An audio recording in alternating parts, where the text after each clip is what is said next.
Hi friends, പുതിയൊരു വീഡിയോയിലേക്ക് എല്ലാവർക്കും സ്വാഗതം. ഗൗതം വസുന്ധര പറഞ്ഞ പ്രകാരം തന്നെ നിധിയോട് കല്യാണത്തിന് കൂടരുത്, വീട്ടിലേക്ക് വരരുത് എന്നുള്ള കാര്യമൊക്കെ പറയാണ്. അപ്പോൾ സങ്കടത്തോടു കൂടി തന്നെയാണ് കേട്ടോ നിധി അതെല്ലാം കേൾക്കുന്നത്. അങ്ങനെ നിധി പറയുകയാണ്, എന്തായാലും സാർ എന്നോട് പറഞ്ഞത് നന്നായുള്ളൂ. സാറിൻ്റെ ആൻറ്റിയെ എനിക്ക് കാണാതിരിക്കണമെന്ന് തന്നെയാണ് എൻ്റെ ആഗ്രഹം. ഞാനും അവരും തമ്മിൽ കണ്ടുമുട്ടിയാൽ എന്തെങ്കിലുമൊക്കെ ഒരു പ്രശ്നം ഉണ്ടാവും. അതുകൊണ്ട് തന്നെ സാറായിട്ട് ഈ കാര്യം പറഞ്ഞതുകൊണ്ട് എനിക്കിനി കല്യാണത്തിന് വരണ്ട. ഈ കല്യാണത്തിന് കൂടാതിരിക്കാൻ എന്ത് ചെയ്യണമെന്നൊക്കെ ഞാൻ ആലോചിച്ചിരിക്കുമായിരുന്നു. എന്തായാലും സാറിന് ഒരുപാട് നന്ദിയുണ്ട് എന്നൊക്കെ പറഞ്ഞ് സങ്കടപ്പെട്ടും കൊണ്ട് തന്നെ കരഞ്ഞുകൊണ്ട് തന്നെ നിധി അവിടെ നിന്ന് അങ്ങ് പോവാൻ കേട്ടോ. അപ്പോൾ നിധിക്ക് നല്ല വിഷമമായിട്ടുണ്ട് എന്നുള്ളത് ഗൗതമിന് മനസ്സിലാവാണ്. അങ്ങനെ ഗൗതമിന് മനസ്സിൽ ഇങ്ങനെ തോന്നുകയാണ്, നിധിയോട് അങ്ങനെ പറയണ്ടായിരുന്നു എന്നുള്ള ഒരു തോന്നൽ വരികയാണ്. പിന്നീട് വീട്ടിലെത്തിയ ശേഷം പാറുവിനോട് ഗൗതം കാര്യം പറയാൻ കേട്ടോ. അപ്പോൾ പാറു ഒരുപാട് ഗൗതമിനെ ചീത്ത പറയാണ്. നീ എന്തിന് വസുന്ധര പറഞ്ഞ വാക്ക് കേട്ട് നിധിയോട് അങ്ങനെ പറയാൻ പോയി? നിധിയോട് ഒരിക്കലും അങ്ങനെ പറയരുതായിരുന്നു. നിധിക്ക് അത് എത്രമാത്രം അധികം വിഷമം ഉണ്ടായിട്ടുണ്ടാവും. ഒരു പെൺകുട്ടിയുടെ മുഖത്ത് നോക്കി നീ കല്യാണത്തിന് വരരുത്, നീ ഈ വീട്ടിലേക്ക് വരരുത് എന്നൊക്കെ പറഞ്ഞാൽ അത് ആർക്കായാലും ഏത് പെൺകുട്ടിക്കായാലും അത് വിഷമം തന്നെയാണ്. പ്രത്യേകിച്ചും അവർ ബന്ധുക്കാരാണ്. എന്നിട്ടാണ് നീ വസുന്ധരയുടെ വാക്കും കേട്ട് ഇങ്ങനെ ഒരു കാര്യം പറയുന്നത്. അത് വേണ്ടായിരുന്നു ഗൗതം. അതുകൊണ്ട് നീ ഇപ്പം തന്നെ നിധിയുടെ ഫോണിലേക്ക് വിളിക്ക് എന്നങ്ങ് പറയട്ടെ. എന്നിട്ട് ഗൗതമിനോട് പാറു പറയുന്നുണ്ട്, നിധിയുടെ മനസ്സ് അത്രയ്ക്ക് നല്ല മനസ്സാണ്. നീ തന്നെ കണ്ടതല്ലേ അന്ന് ഹോസ്പിറ്റലിൽ ഏതോ ഒരു കുട്ടിക്ക് വേണ്ടിയിട്ട് അവൾ ചെയ്തു കൂട്ടിയ ത്യാഗങ്ങളൊക്കെ നീ കണ്ടില്ലേ? ഇന്നത്തെ കാലത്ത് ഇങ്ങനെയുള്ള മനസ്സുള്ള കുട്ടികളൊക്കെ വളരെ കുറവായിരിക്കും. അതുകൊണ്ട് മോനെ, നിന്റെ കല്യാണത്തിൻ്റെ ഈ സമയത്ത് നീ ഇങ്ങനെ ഒരു ശാപം വാങ്ങിച്ചു വെക്കരുത്. അവൾക്ക് ഫോൺ വിളിച്ച് പറഞ്ഞ് അവളോടൊരു സോറി പറയും. അത് കേൾക്കുമ്പോൾ അവളുടെ മനസ്സിനൊരു ആശ്വാസം ഉണ്ടാവും എന്നൊക്കെ പാറു പറയാണ്. അത് കേട്ടപ്പോൾ ഗൗതമിന് മനസ്സിൽ ഒരു വിഷമം വരികയാണ് കേട്ടോ. എന്നിട്ട് നിധിയുടെ ഫോണിലേക്ക് വിളിച്ചുകൊണ്ടിരിക്കുകയാണ്. ഈ സമയത്ത് നിധി വീട്ടിലേക്ക് പോകാൻ വേണ്ടി സ്കൂട്ടി ഓടിച്ചുകൊണ്ട് പോവാവും കേട്ടോ. പെട്ടെന്നാണ്ട് സ്കൂട്ടി നിൽക്കുകയാണ്. അപ്പോൾ നോക്കുന്ന സമയത്ത് സ്കൂട്ടിയിൽ പെട്രോൾ കഴിഞ്ഞിട്ടുണ്ടാവും കേട്ടോ. അങ്ങനെ പെട്രോൾ അടിക്കാൻ ഈ ടെൻഷനിൽ ഞാൻ മറന്നല്ലോ എന്നങ്ങ് സ്വയം പറയാണ്. എന്നിട്ട് ബാഗിൽ പൈസ ഉണ്ടോ എന്ന് നോക്കുക കേട്ടോ. അപ്പോൾ അതിൽ 40 രൂപ മാത്രമേ ഉണ്ടാവുള്ളൂ. അപ്പോൾ ഇത് മതിയാവില്ലല്ലോ പെട്രോൾ അടിക്കാൻ എന്നൊക്കെ ഇങ്ങനെ ചിന്തിക്കുക. എന്തായാലും ഇനിയിപ്പോൾ വീട് വരെ ഒന്ന് ഉന്തിയും കൊണ്ട് പോവാം എന്നൊക്കെ പറഞ്ഞിട്ട് സ്വയം അങ്ങ് പറഞ്ഞ ശേഷം സ്കൂട്ടിയുമായിട്ട് നിധി ഉന്തിയിട്ട് വീട്ടിലേക്ക് അങ്ങ് പോകാൻ നോക്കുകയാണ് കേട്ടോ. ഈ സമയത്താവും ഗൗതം നിധിയുടെ ഫോണിലേക്ക് വിളിച്ചുകൊണ്ടിരിക്കുന്നുണ്ടാവുക. അങ്ങനെ ഫോണിൻ്റെ ബെല്ലടിക്കുന്ന സൗണ്ട് കേട്ടിട്ട് നിധി ഫോൺ നോക്കുമ്പോൾ ഗൗതമായിരിക്കും വിളിക്കുന്നുണ്ടാവുക. ഗൗതമിൻ്റെ ആ കോള് കണ്ടതോടുകൂടി നിധിക്ക് ദേഷ്യം വന്നിട്ട് നിധി ഫോൺ എടുക്കില്ല കേട്ടോ. നിധി ഒന്നും എടുക്കാതെ തന്നെ ഫോൺ അങ്ങ് കട്ട് ചെയ്യാണ്. അപ്പോൾ വീണ്ടും പാറു പറയാണ്, അവളുടെ മനസ്സിലേക്ക് അത്രയ്ക്ക് മുറിവേറ്റിട്ടുണ്ട്, അതാണ് അവൾ ഫോൺ എടുക്കാത്തത്. നീ വീണ്ടും വിളിച്ചുകൊണ്ടിരിക്കുക എന്നങ്ങ് പറയാണ് ഗൗതമിനോട്. അങ്ങനെ വീണ്ടും ഗൗതം 2-3 തവണയായിട്ട് വിളിച്ചുകൊണ്ടേ ഇരിക്കുകയാണ് കേട്ടോ. ആ സമയത്തൊക്കെ നിധി ഫോൺ എടുക്കാതെ ഫോൺ കട്ടാക്കാണ്. എന്നിട്ട് നിധി മനസ്സിൽ പറയാണ്, ഗൗതം സാറിനോട് ഫോണിൽ സംസാരിച്ചിട്ട് ഒരു കാര്യവുമില്ല, അതുകൊണ്ട് ഒരു വോയിസ് മെസ്സേജ് അയക്കാം എന്നങ്ങ് പറഞ്ഞിട്ട് ഒരു വോയിസ് മെസ്സേജ് അങ്ങ് ഗൗതമിൻ്റെ ഫോണിലേക്ക് അയക്കുകയാണ് കേട്ടോ. അപ്പോൾ ആ വോയിസ് മെസ്സേജിൽ ഇതാണ് പറയുന്നത്. കുറച്ച് ദേഷ്യത്തോടു കൂടി നിധി വോയിസ് മെസ്സേജ് വിടണേ. എന്തിനു സാറ് എനിക്കിങ്ങനെ ഇടയ്ക്കിടയ്ക്ക് ഫോൺ ചെയ്യുന്നത്? ഞാനല്ലേ ഫോണ് കട്ടാക്കുന്നത്? പിന്നെയും എന്നെ ശല്യപ്പെടുത്താൻ വേണ്ടി ഇങ്ങനെ വിളിച്ചുകൊണ്ടിരിക്കുന്നതാണ്. ഞാൻ ഇനി സാറിൻ്റെ മുഖത്ത് പോലും നോക്കില്ല എന്നുള്ള തീരുമാനത്തിലാണ്. അതുകൊണ്ട് എന്നെ ഇനി ഇങ്ങനെ വിളിച്ച് ശല്യപ്പെടുത്തരുത്. എനിക്ക് ഒരുപാട് ജോലിയുള്ളതാണ്. അതുകൊണ്ട് തന്നെ ഇനി എന്നെ ശല്യപ്പെടുത്തി ഫോൺ ചെയ്തിട്ടുണ്ടെങ്കിൽ ഞാൻ പോലീസിനെ വിളിച്ച് കംപ്ലൈൻറ്റ് പറയും എന്നങ്ങ് പറഞ്ഞുള്ള ഒരു വോയിസ് മെസ്സേജ് ഉണ്ട് അയച്ചു കൊടുക്കാൻ കേട്ടോ. അപ്പോൾ ഈ സമയത്ത് പാറു ഗൗതമിനോട് പറയുന്നുണ്ട്, അവൾ നല്ലൊരു മനസ്സിൻ്റെ ഉടമ തന്നെയാണ്. നീ അവളോട് കല്യാണത്തിന് വരണ്ട എന്ന് പറഞ്ഞിട്ടുണ്ടെങ്കിൽ ഏതൊരു പെണ്ണിനും എന്തായാലും ദേഷ്യം വരും. ഞാനൊക്കെയാണ് അവളുടെ സ്ഥാനത്ത് നിന്നോട് ഒരിക്കലും ഞാൻ മിണ്ടില്ല എന്നങ്ങ് പറയട്ടെ. അത് കേൾക്കുമ്പോൾ ഗൗതമിന് തന്നെ അങ്ങ് അതിശയം വരികയാണ്. അപ്പോൾ അത്രയ്ക്ക് വലിയ തെറ്റ് തന്നെയാണ് ഞാൻ ചെയ്തത് എന്നുള്ള ഒരു ചിന്ത വരികയാണ്. ഗൗതം, നീ ഇപ്പോൾ വിളിച്ച സമയത്ത് അവൾ കട്ടാക്കിയിട്ടുണ്ടെങ്കിൽ, നിധി കട്ടാക്കിയിട്ടുണ്ടെങ്കിൽ എന്തെങ്കിലും ഒരു ജോലിയിലാവും. അതുകൊണ്ട് നീ അവളെ വെറുതെ ശല്യപ്പെടുത്തണ്ട. തീർച്ചയായും അവൾ നിൻ്റെ കോള് കണ്ടാൽ നിനക്ക് എന്തായാലും തിരിച്ച് വിളിക്കാതിരിക്കില്ല. അതുവരെ നീ ക്ഷമയോടെ കാത്തിരിക്കുക എന്നൊക്കെ പറഞ്ഞിട്ട് ഒന്ന് സമാധാനിപ്പിച്ചുകൊണ്ട് തന്നെ പാറു പിന്നെ അവിടെ നിന്ന് അങ്ങ് പോവാണ്. പാറു പോയി കഴിഞ്ഞ ശേഷമാവും ഗൗതമിൻ്റെ ഫോണിലേക്ക് നിധി അയച്ച വോയിസ് മെസ്സേജ് അങ്ങ് വരികയാണ്. അങ്ങനെ ആ ഒരു സൗണ്ട് കേട്ടിട്ട് ഫോൺ എടുത്ത് നോക്കുകയാണ്. അപ്പോൾ നിധിയുടെ വോയിസ് മെസ്സേജ് കാണുമ്പോൾ ഗൗതം അത് ഓണാക്കാൻ കേട്ടോ. ഓണാക്കിയപ്പോൾ ഈ ഇങ്ങനെ ഒരു മെസ്സേജ് കണ്ടതോടുകൂടി ഭാഗ്യം അമ്മ ഇത് കേട്ടില്ല, അമ്മ അപ്പോഴത്തേക്കും ഇവിടുന്ന് പോയത് നന്നായുള്ളൂ. അമ്മയ്ക്ക് ഇത് കേട്ടിട്ടുണ്ടായിരുന്നെങ്കിൽ അമ്മയ്ക്ക് എന്തായാലും വിഷമമായേനെ എന്നങ്ങ് സ്വയം ഗൗതം പറയുക. എന്നിട്ട് ഗൗതം മനസ്സിൽ പറയാണ്, നിധി എന്നിൽ നിന്നും എന്തോ ഒരു കാര്യം മറക്കുന്നുണ്ട്, അത് എന്താണെന്ന് എന്തായാലും കണ്ടെത്തണം, അത് ഞാൻ കണ്ടെത്തുക തന്നെ, അത് മറക്കാൻ വേണ്ടിയിട്ടാണ് നിധി ഇങ്ങനെയൊക്കെ പെരുമാറുന്നത് എന്നൊക്കെ ഗൗതം പറഞ്ഞ ശേഷം പിന്നീട് അവിടെ നിന്ന് അങ്ങ് പോവാണ്. എന്നിട്ട് പിന്നെ ശിവാനിയെ വിളിച്ച് റെസ്റ്റോറൻറ്റിലേക്ക് വരാൻ പറയാണ്. അങ്ങനെ ശിവാനി റെസ്റ്റോറൻറ്റിൽ എത്തിക്കഴിയണ്ട. അപ്പോൾ ഗൗതമും അവിടേക്ക് വരികയാണ്. എന്നിട്ട് ഗൗതം പറയും, കുറേ നേരമായോ ശിവാനി നീ വന്നിട്ട് എന്ന് ചോദിക്കുമ്പോൾ, ഇല്ല ഞാൻ കുറച്ച് നേരമായിട്ടുള്ളൂ, നിനക്ക് എന്തെങ്കിലും ഫുഡ് ഓർഡർ ചെയ്യണോ എന്ന് ചോദിക്കുമ്പോൾ, ആ ഗൗതമിന് ഏതാ ഇഷ്ടമുള്ള വെച്ചാൽ അത് മതി എന്ന് പറയട്ടെ. അങ്ങനെ മെനു കാർഡ് നോക്കുകയാണ്. അപ്പോൾ ഗൗതം പറയാണ്, ഇനി ഈ മെനു കാർഡിലുള്ള ഫുഡൊക്കെ പറഞ്ഞ് അത് ഉണ്ടാക്കി വരുമ്പോഴത്തേന് ഒരുപാട് സമയമെടുക്കും, അതൊക്കെ ഒരുപാട് ടൈം വേസ്റ്റ് ആവുകയാണ് ചെയ്യുക, അതിനേക്കാളും ഭേദം ആ ടൈം ജോലിയിൽ ശ്രദ്ധിക്കുകയാണ് ഏറ്റവും നല്ലത്, അതുകൊണ്ട് ഞാൻ മെനു കാർഡൊന്നും നോക്കാറില്ല, എന്താ ഇവിടെ ഇപ്പോൾ അവൈലബിൾ ആയിട്ടുള്ളത് ആ ഭക്ഷണം അങ്ങ് ഓർഡർ ചെയ്ത് കഴിക്കുകയാണ് ചെയ്യാറ് എന്ന് പറയട്ടോ. അപ്പോൾ അത് കേൾക്കുമ്പോൾ ശിവാനി, ഇയാളൊരു പ്രത്യേക ടൈപ്പ് തന്നെയാണല്ലോ, ഇയാളെ ഞാൻ എങ്ങനെ സഹിക്കും എന്നുള്ള ഭാവത്തിൽ ഇങ്ങനെ വെറുതെ ഇങ്ങനെ പുഞ്ചിരിച്ചുകൊണ്ട് ഇങ്ങനെ കേട്ടുകൊണ്ടിരിക്കുകയാണ്.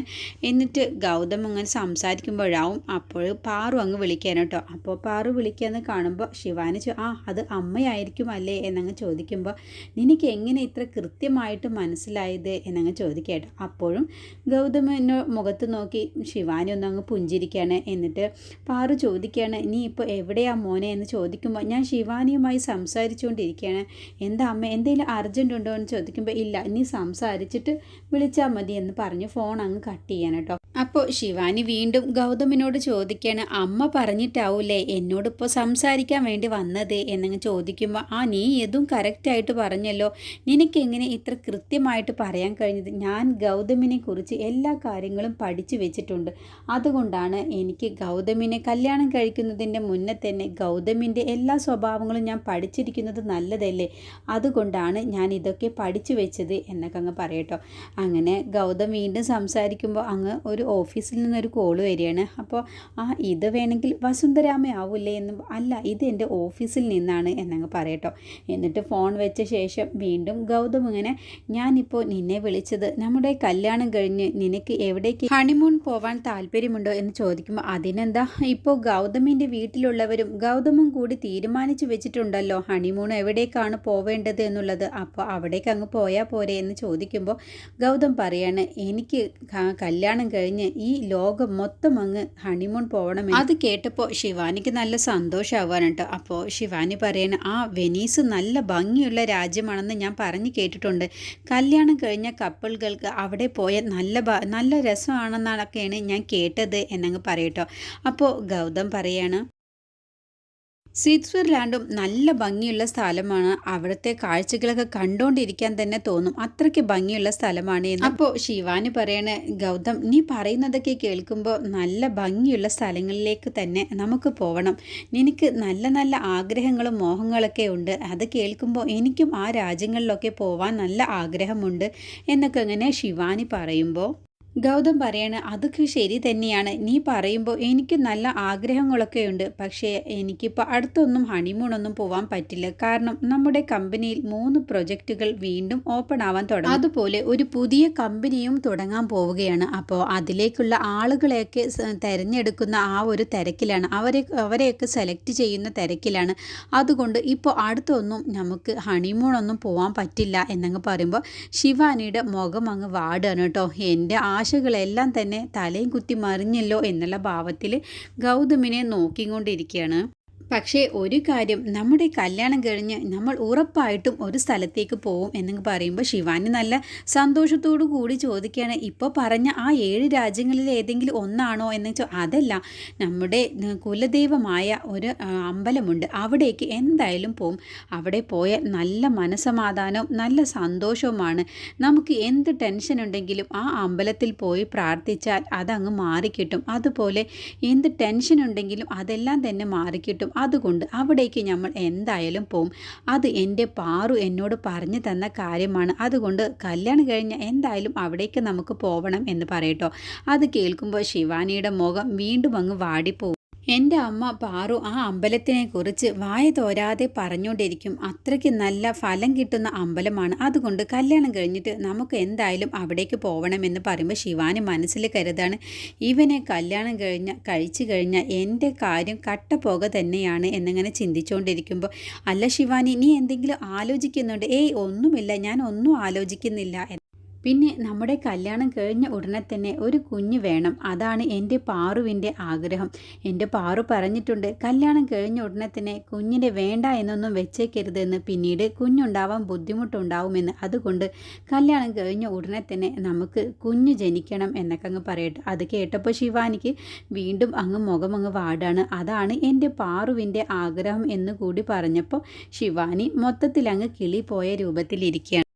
അല്ല ശിവാനി, നീ ഇതൊക്കെ കേട്ടിട്ടൊന്നും മിണ്ടുന്നില്ലല്ലോ, എന്താ നിൻ്റെ അഭിപ്രായം? നമ്മൾ എപ്പോഴും ജീവിതത്തെക്കുറിച്ച് മുൻകൂട്ടി പ്ലാൻ ചെയ്യണം, എന്നാലാണ് ജീവിതം നല്ല ആസ്വദിച്ച് ജീവിക്കാൻ പറ്റുകയുള്ളൂ എന്ന് പറയുമ്പോൾ ശിവാനി പറയാണ്, ആ ജോലിയുടെ കാര്യത്തിൽ, കമ്പനിയുടെ കാര്യത്തിൽ ഗൗതമിന് നല്ല തീരുമാനങ്ങളാണ്, അതേപോലെ ജീവിതത്തിൻ്റെ കാര്യത്തിലും ഗൗതം നല്ല തീരുമാനങ്ങളൊക്കെ എടുത്തു വെച്ചിട്ടുണ്ടല്ലോ എന്നങ്ങ് പറയുമ്പോൾ, ഇതെല്ലാം എൻ്റെ വസുന്ധരാമ്മയുടെ തീരുമാനമാണ്. എൻ്റെ വസുന്ധരാമ്മ എപ്പോഴും പറയും, എന്ത് കാര്യവും മുൻകൂട്ടി തന്നെ തീരുമാനങ്ങൾ എടുത്തു വെക്കണം എന്നുള്ളത്. അങ്ങനെ വസുന്ധരാമയുടെ ഓർഡറാണ് ഇങ്ങനെയൊക്കെ തീരുമാനങ്ങൾ എടുക്കണം. ഇതൊക്കെ കേട്ടതോടുകൂടി ശിവാനി എൻ്റെ ജീവിതം കട്ടപ്പുകയാകുമല്ലോ എന്നുള്ള ഭാവത്തിൽ അവിടെ ഇങ്ങനെ കേട്ടോണ്ടിരിക്കുകയാണ്. എൻ്റെ ആഗ്രഹങ്ങളെല്ലാം തന്നെ തല്ലിപ്പൊളിക്കുമല്ലോ ഇയാളുടെ ഈ ഓരോ കാര്യങ്ങൾ കേൾക്കുമ്പോൾ. ഞാൻ ആഗ്രഹിച്ചത് ഞാനൊരു വലിയ സൂപ്പർ സ്റ്റാർ ആവണമെന്നാണ്.